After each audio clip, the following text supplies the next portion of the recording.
you were the first man in, you were the first, well, Australian in, last Australian out in December 93. How did you see the nature of the mission change over that time? The nature of the mission changed as per plan. The political landscape and the country changed parallel to that. But the nature of the mission, I think it got easier. It was such a massive world contribution. General Sanderson will tell you the exact numbers, but I reckon he had, I forget now, but we had more than like 20,000 people there. 16,000 soldiers. And we were there for years.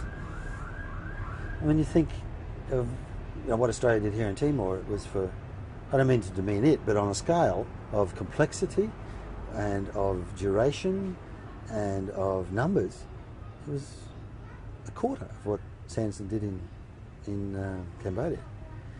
So that was a massive effort. And yeah, the Japanese funded, I think, 40 or 50% of it. We spent a couple of $1 billion US. We had about 30 contributing countries.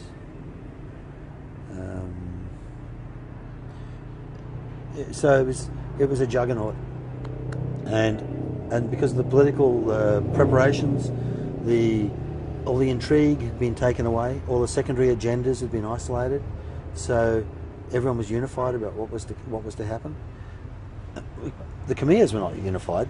They've got their right to their own choices and decisions and so on, but the world was.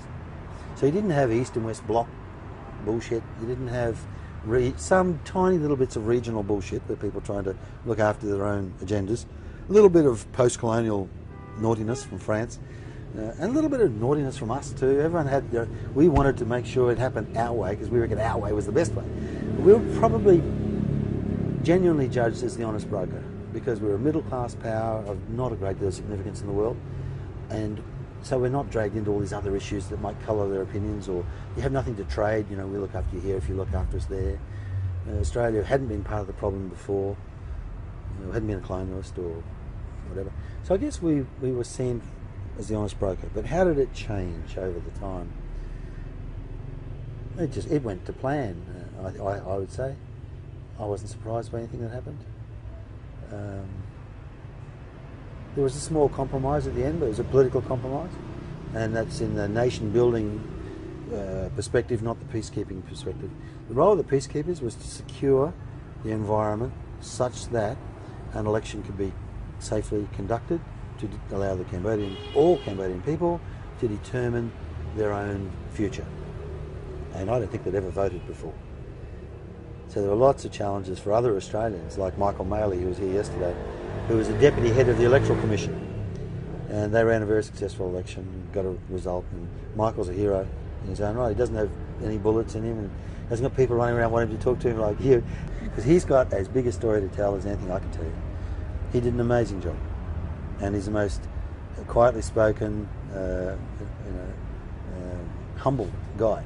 But he's got a great Australian story to tell. So they did that, and that was the real agenda. So how did it change? I guess one way of answering your question is to say, I'll blow our own trumpet. It changed from being a four-way civil war, which is about as bad as, with major power involvements, which is probably as complex as you can get. It changed from a landscape of that to a landscape of stability, of disengagement of all military forces, disarmament of most of them, and the creation of a period of stability for the conduct of an election. And that's pretty big. I should rewind all that. I'll just give that as an answer. That's a good answer, blowing our trumpet, because that's what we were responsible for delivering. At the same time, guys like Serge de Milo, who was here and then died in Iraq, he ran UNHCR. There's a lot of talented people in that Cambodian operation. And he did a brilliant job with refugees and resettlement of refugees and so on. Michael Maley was there in the Electoral Commission. There were other Australians in various spots making contributions. But from the peacekeeping perspective, we took it from chaos to order.